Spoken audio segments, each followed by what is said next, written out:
श्री जगदम्बिकायै ही नमः। आज हम आपको श्रीमद् देवी भागवत महापुराण के प्रथम स्कंध का दूसरे अध्याय श्रवण करवाएंगे, जिसमें महाराज सूत जी द्वारा श्रीमद् देवी भागवत महापुराण के स्कंध, अध्याय तथा श्लोक संख्या का निरूपण और उसमें प्रतिपादित विषयों का वर्णन किया गया है। तो चलिए साथ को हम कथा श्रवण करने से पहले चैनल को सब्सक्राइब कर ले। सूत जी बोले, हे मुनिजनों, मैं धन्य और महान भाग्यशाली हूँ जो कि आप महात्माओं ने वेदविश्रुत तथा अत्यंत पुण्यप्रद श्रीमद् देवी भागवत महापुराण के संबंध में प्रश्न करके मुझे पवित्र बना दिया। इसलिए मैं सभी वेदों के तात्पर्य से युक्त, सभी शास्त्रों और आगमों के रहस्य रूप सर्वोत्तम श्रीमद् देवी भागवत पुराण को आप लोगों से कहता हूँ। हे द्विजगण, ब्रह्मा विष्णु महेश से सेवित स्तुतिप्रायण मुनिजनों के सतत ध्यान करने योग्य तथा योगियों को मुक्ति देने वाले भगवती के सुंदर एवं कोमल चरण कमलों में प्रणाम करके मैं अब उस उत्तम पुराण का भक्तिपूर्वक विस्तार से वर्णन करूंगा, जो सभी रसों से युक्त, शोभा संपन्न, सभी रसों का निधान एवं श्रीमद् देवी भागवत के नाम से प्रसिद्ध है। वैदिक मार्गानुसार जिसे विद्या कहते हैं, जो सर्वदा आदिशक्ति कही जाती हैं, जिन्हें योगी लोग पराशक्ति भी कहते हैं, जो सर्वज्ञ, भवबंधन काटने में निपुण है तथा जो सबके हृदय देश में विराजती रहती हैं, और दुरात्मा प्राणी जिन्हें नहीं जान सकते, मुनियों के ध्यान करने पर जो शीघ्र प्रत्यक्ष दर्शन देती हैं, वे भगवती सर्वदा सिद्धिदायिनी बनी रहें।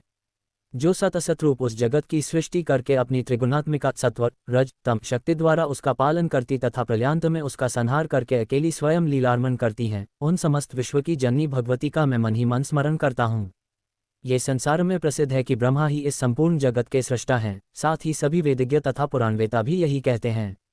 उनका ये भी कथन है कि भगवान विष्णु के नाभिकमल से ही उन ब्रह्मा की उत्पत्ति हुई है, जो स्वतंत्र नहीं है, अपितु विष्णु की प्रेरणा से ही वे संसार की सृष्टि करते हैं।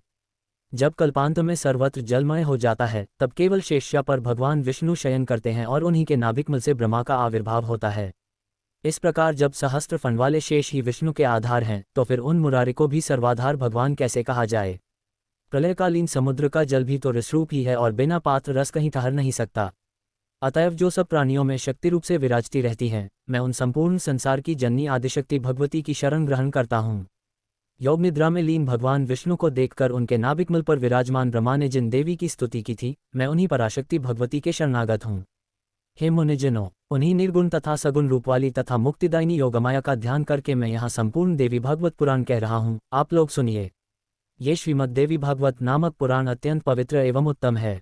इसमें 18,000 सुंदर श्लोक हैं। कृष्ण द्वैपायन द्वारा विरचित इस श्रीमद् देवी भागवत पुराण में कल्याणकारी 12 स्कंद तथा कुल 318 अध्याय बताए गए हैं। उनमें प्रथम स्कंध में 20 अध्याय, द्वितीय में 12, तृतीय में 30 और चतुर्थ में 25 अध्याय हैं। पंचम स्कंध में 35 अध्याय, षष्ठ में 31, सप्तम में 40, अष्टम में तत्व संख्या तारांकन के बराबर अर्थात 24, नवम में 50 और दशम स्कंध में 13 अध्याय मुनि व्यास जी ने कहे हैं। इसी प्रकार हे मुनिगण, एकादश स्कंध में 24 और द्वादश स्कंध में 14 अध्याय बताए गए हैं। इस प्रकार महात्मा व्यास जी ने इस महापुराण में अध्यायों की संख्या बताई है। इसमें श्लोकों की संख्या 18,000 कही गई है। सर्ग, प्रतिसर्ग, वंश वर्णन, मनवंतर तथा वंशानुचरित, इस प्रकार पुराणों के ये 5 लक्षण हैं।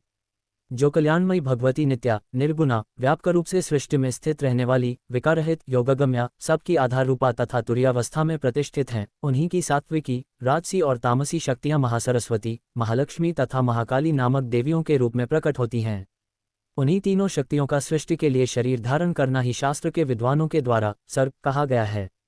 तदनंतर जगत के सृजन, पालन तथा संहार के लिए ब्रह्मा, विष्णु और महेश की उत्पत्ति कही गई है और उसे ही प्रतिसर्ग बताया गया है। चंद्रवंशी, सूर्यवंशी राजाओं के वंशवर्णन तथा हिरण्यकशिपु आदि दैत्यों के वंश कथन को वंश कहा गया है। इसी प्रकार स्वयंभुव आदि 14 मनुओं का वर्णन एवं उनके समय विभाग मनवंतर कहलाते हैं।